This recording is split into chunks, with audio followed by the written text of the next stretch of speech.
Okay, Assalamualaikum warahmatullahi wabarakatuh. Uh, uh, apa khabar semua pelajar-pelajar? Sihat ya? Alhamdulillah, sihat. Okey, baik, kita baca doa dulu. Allahumma aftah alaina hikmataka waishur alaina min ini rahmatika ya arhamar rahimin. Okay, Alhamdulillah, semua dah baca doa. Jadi sekarang, okey. Okey, dekat depan ni Ustazah ada tulis bukti kekuasaan Allah.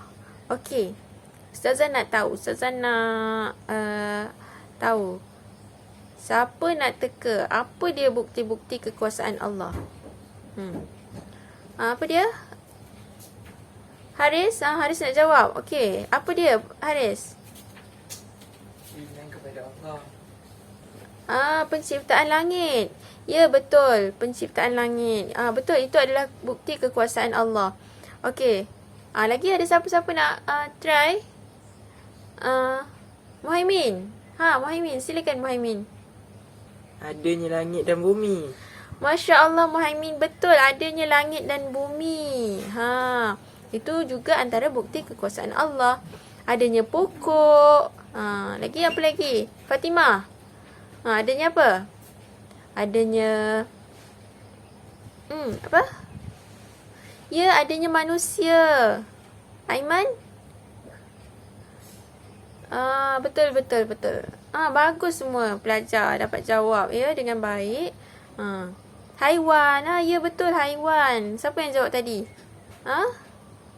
Najiha. Oh, bagus Najiha. Okey, jadi boleh syak tak? Syak, boleh teka tak apa tajuk yang kita akan belajar hari ni? Aiman nak teka. Okey, silakan Aiman. Apa Aiman? Penciptaan manusia bukti kekuasaan Allah. Masya Allah, tabarakallah Aiman. Betul Aiman. Itulah yang kita akan belajar pada hari ini. Okey, Alhamdulillah hari ini kita akan belajar berkaitan dengan penciptaan manusia, bukti kekuasaan Allah Subhanahu Wa Taala. Okey, baik. Betul apa yang Aiman cakap tadi, yang Aiman teka tadi. Okey, bagus Aiman. Okey, sekarang jom kita dengar bacaan ayat yang berkaitan dengan penciptaan manusia, bukti kekuasaan Allah.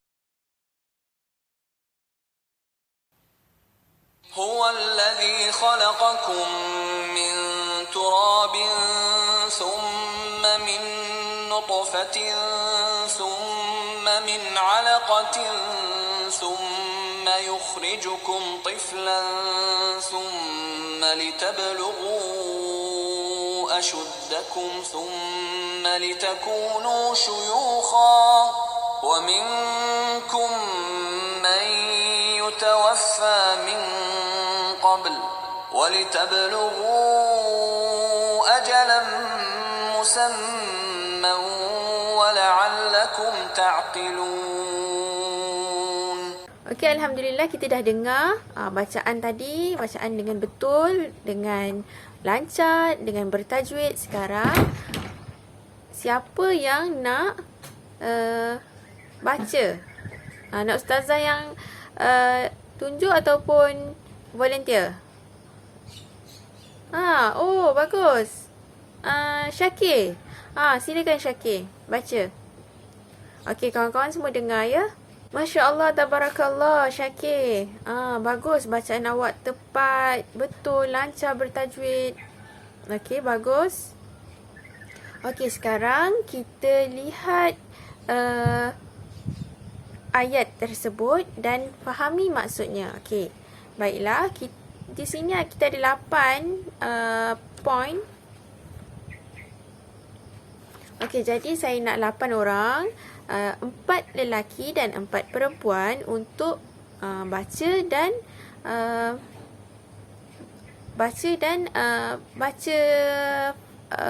maksud dia.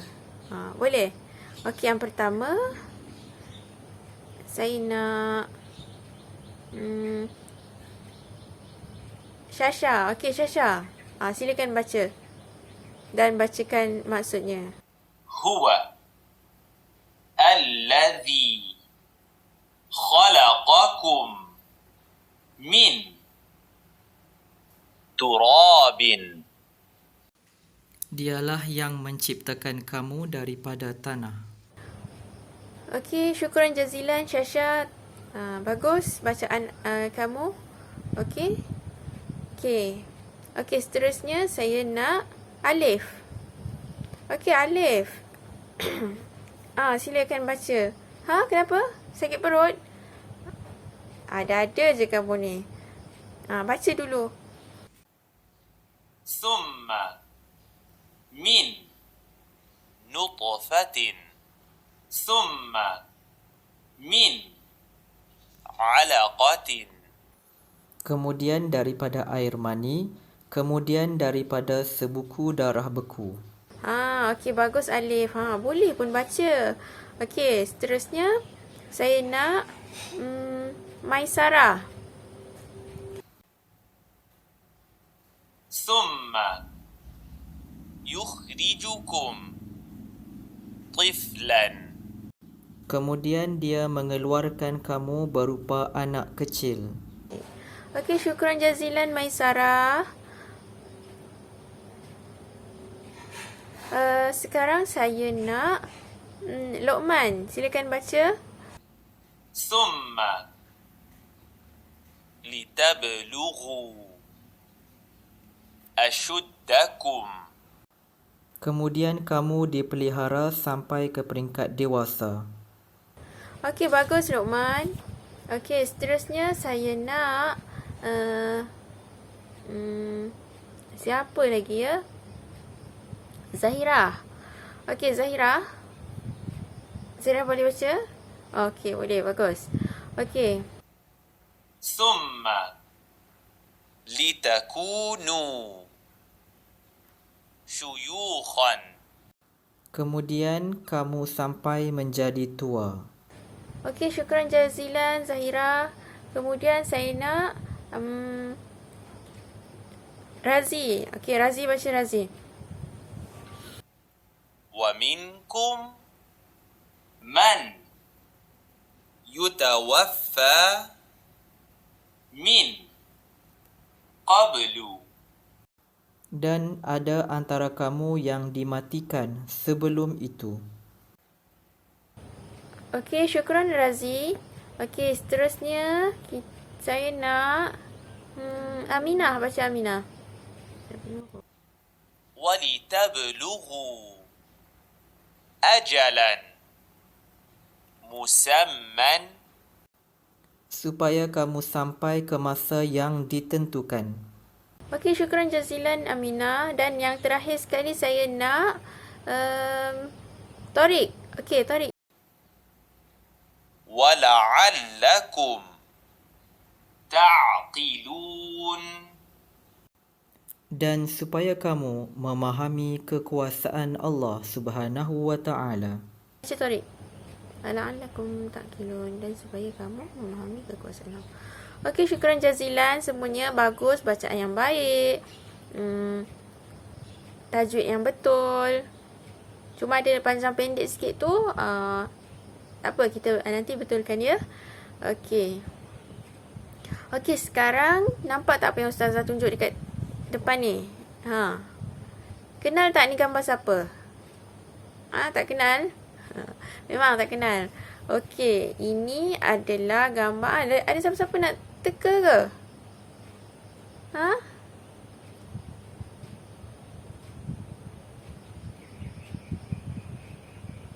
Syafiqah nak teka. Siapa dia ni? Bukan. Dia bukan penyanyi K-pop, bukan. Okey, kita tengok. Dia ni adalah Anthony Van Leeuwenhoek. Siapa dia ni? Dia ni merupakan ahli biologi pertama yang menemukan sperma pada tahun 1677. Dia ni pengkaji lah. Pengkaji kan? Okey, dia ni adalah orang pertama, ahli biologi pertama yang menemukan sperma pada tahun 1677. Namun hakikatnya Al-Quran itu itu telah pun menyebut tentang sperma lebih lama sebelum itu. Nampak tak kat situ? Betapa hebatnya. Mukjizat kan? Mukjizat orang Islam, Al-Quran tu sendiri. Jadi pengkaji barat ni, dia maksudnya terbuktilah di sini Islam adalah agama yang benar. Kerana dah disebut daripada sebelum-sebelum ni lagi. Betul tak? Okey, sekarang kita lihat proses kejadian manusia. Okey, macam mana proses kejadian manusia ni? Okey, sebelum kita faham, okey, jom saya Ustazah dah sediakan video untuk kita sama-sama tengok macam mana, betapa hebatnya Allah menciptakan manusia ni. The journey of life starts with a fascinating race. Starting with millions of sperm, only one, the fastest and the strongest, will reach the finish line. Some fall out of the race, getting lost in the rush through the narrow fallopian tubes, while some are stopped by natural obstacles which protect the woman's body from intruders. Those who make it closer to the end compete fiercely with each other. Together, they attack the egg cell. Their only goal is to be the first one to enter the egg. Only one will make it through, but the others simplify this mission by slowly dissolving the membrane of the egg. Finally, we have a winner. The winning sperm enters the egg and conception occurs. Half the man's and half the woman's chromosomes combine. This creates a unique DNA code which is needed to create new life. These combined chromosomes form the first cell of the new baby. This is now called the zygote. The zygote starts to divide into a cluster of cells and begins to travel to the friendly and safe habitat of the uterus. When the zygote is divided into a bubble of cells, a blastocyst is formed with an inner layer of cells making up the embryo and an outer layer which will protect and nourish the embryo. The blastocyst then finds a comfortable place to stay in the uterus for the next 40 weeks to develop and transform into a human being.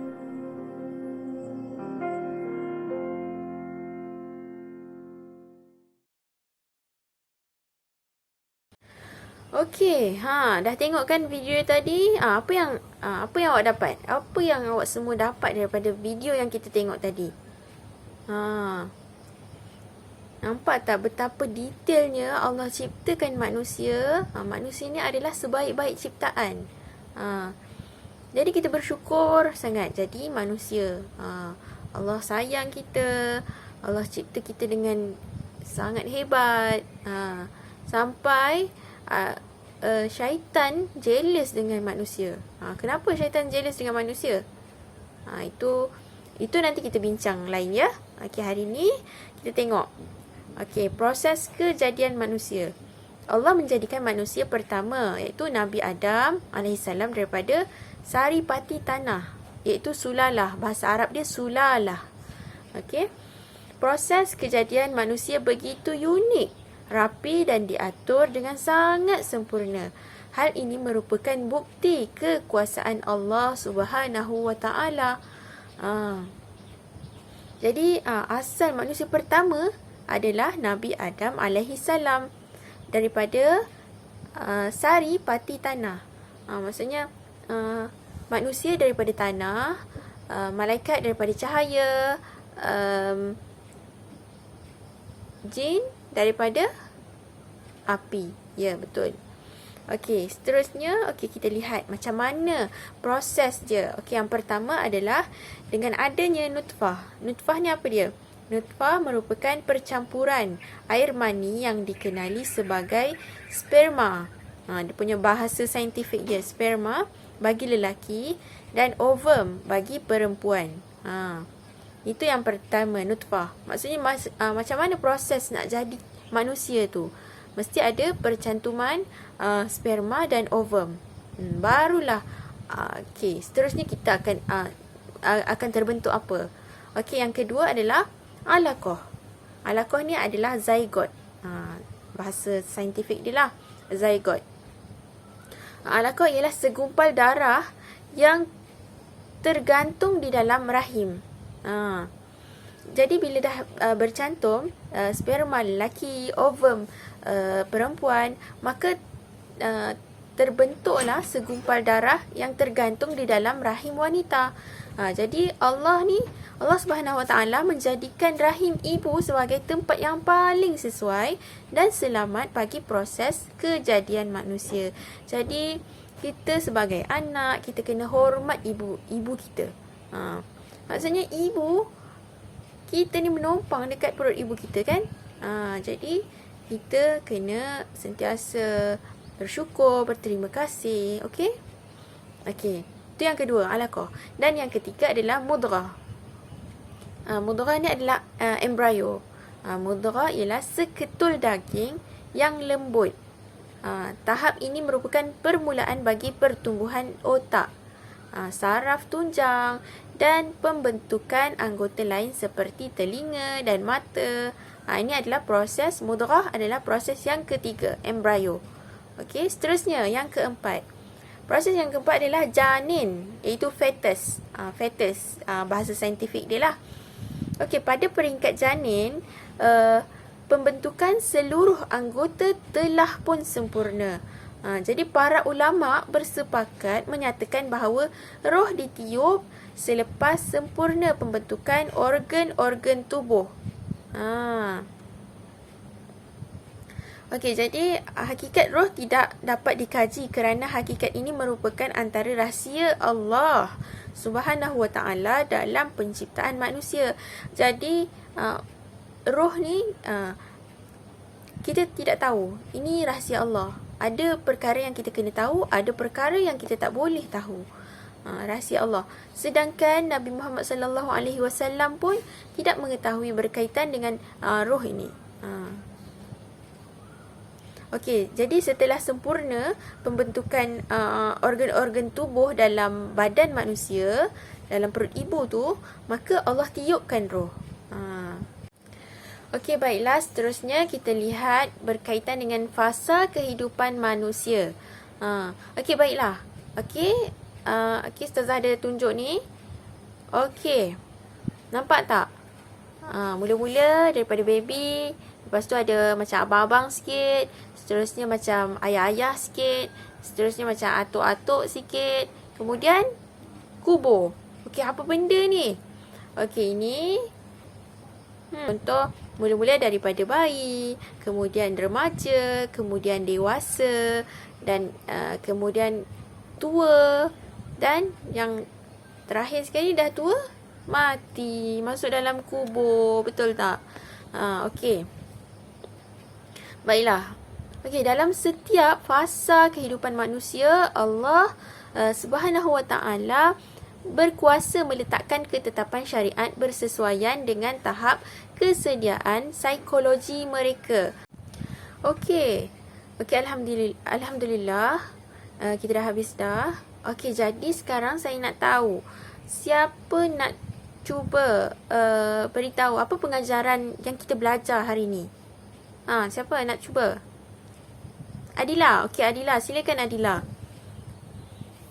Apa dia? Kita hendaklah meyakini bahawa Allah Subhanahu Wa Taala Maha berkuasa menciptakan manusia dengan sangat sempurna agar kita menjadi hamba yang bertakwa. Okey, syukran jazilan Adila, sangat tepat. Itulah antara pengajarannya. Yang pertama, mungkin kita kena yakin dengan kekuasaan Allah. Seterusnya yang kedua tadi yang Amin cakap tadi, kita kenapa? Menghargai anggota badan ciptaan Allah kerana manusia merupakan sebaik-baik kejadian. Okey, bagus Amin. Seterusnya siapa lagi tadi? Yang Aina ya, Aina. Aina cakap apa tadi? Aina cakap kita kena sentiasa bersyukur